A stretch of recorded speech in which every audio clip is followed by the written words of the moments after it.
Hello friends, હું સ્મિતા લીંબળ તમારું સ્વાગત છે મારી ચેનલમાં. આજે આપણે બનાવીશું ઇન્સ્ટન્ટ રવા ઉત્તપમ.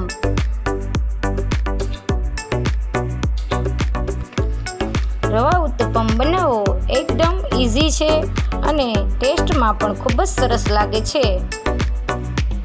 મેં તેને ટોમેટો કેચઅપ સાથે સર્વ કર્યો છે. તમે તેને નારિયેળની ચટણી અથવા તો સાંભાર સાથે સર્વ કરી શકો છો. તો રેસીપી શરૂ કરતા પહેલાં જો તમે મારી ચેનલ પર નવા હોય અને હજુ સુધી ચેનલને સબસ્ક્રાઈબ ના કરી હોય તો ચેનલને સબસ્ક્રાઈબ કરી લેશો અને બાજુમાં આપેલ બેલ બટન પ્રેસ કરવાનું ભૂલતા નહીં. તો ચાલો ઉત્તપમ બનાવવાનું શરૂ કરીએ. ઉત્તપમ બનાવવા માટે મેં આ એક બાઉલ જેટલો રવો લીધેલો છે.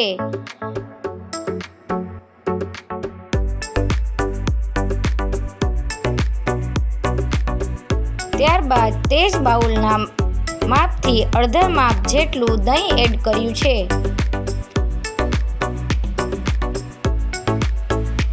ત્યારબાદ આદુના એક નાના ટુકડાને મેં ખમણીને એડ કર્યું છે.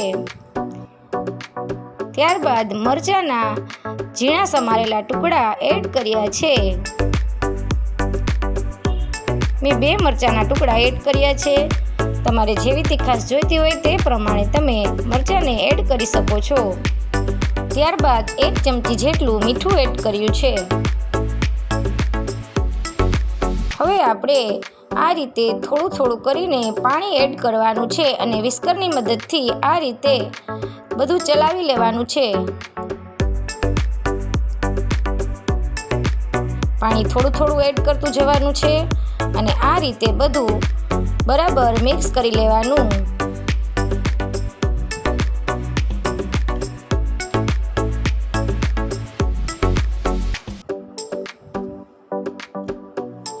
રવાનું બેટર એકદમ પતલું ન થઈ જાય તેનું ધ્યાન રાખવાનું છે, નહીં તો તમારો ઉત્તપમ એકદમ સરસ નહીં બને.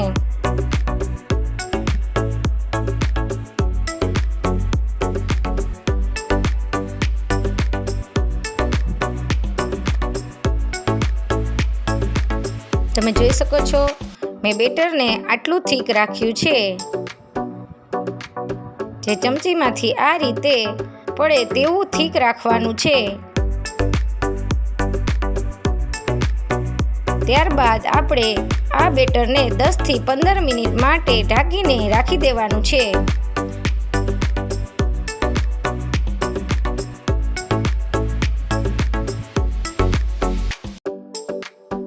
ઉત્તપમ બનાવવા ટાઈમે જો તમને બેટર થોડું વધારે થીક લાગે તો તમારે થોડું પાણી એડ કરી લેવાનું. તમે જોઈ શકો છો 10 થી 15 મિનિટ થઈ ગઈ છે અને આપણું બેટર એકદમ સરસ ફૂલી ગયું છે. હવે આપણે નોનસ્ટિક તવાને ગરમ થવા માટે ગેસ પર મૂકી દઈશું. ત્યારબાદ તેમાં થોડું તેલ એડ કરીશું.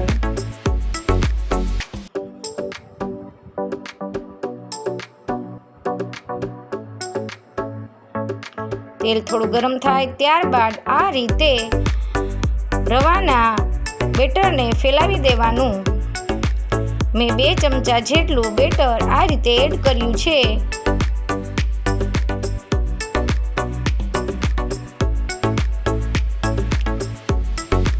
અને તેને હળવા હાથે આ રીતે ફેલાવી દેવાનું.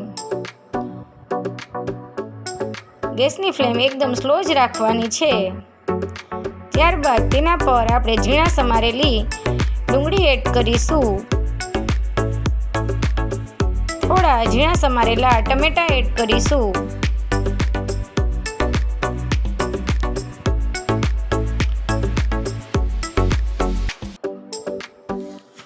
અને થોડા મરચાંના ટુકડા પણ એડ કરીશું. થોડા લીલા ધાણા પણ આ રીતે એડ કરીશું. ત્યારબાદ બધું આ રીતે પ્રેસ કરીને થોડીવાર માટે ઉત્તપમને ચડવા દઈશું.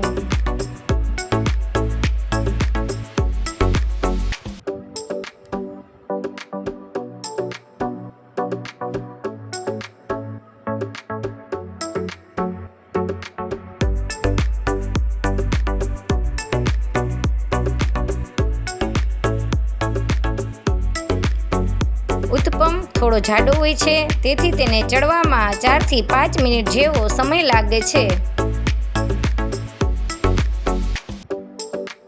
અને તેને એકદમ ગેસની સ્લો ફ્લેમ પર જ ચડવા દેવાનો છે.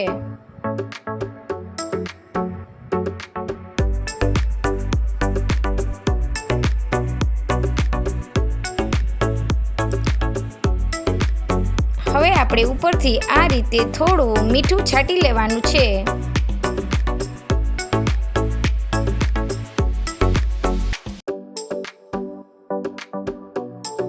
ત્યારબાદ થોડું જીરું આ રીતે છાંટી લેવાનું છે.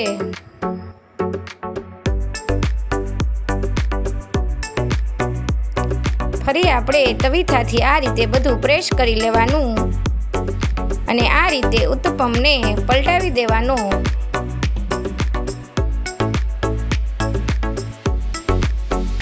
તમે જોઈ શકો છો એક સાઈડનું પડ એકદમ સરસ ચડી ગયું છે અને હવે આપણે ઉત્તપમને 5 મિનિટ માટે આ રીતે જ ગેસની સ્લો ફ્લેમ પર ચડવા દઈશું.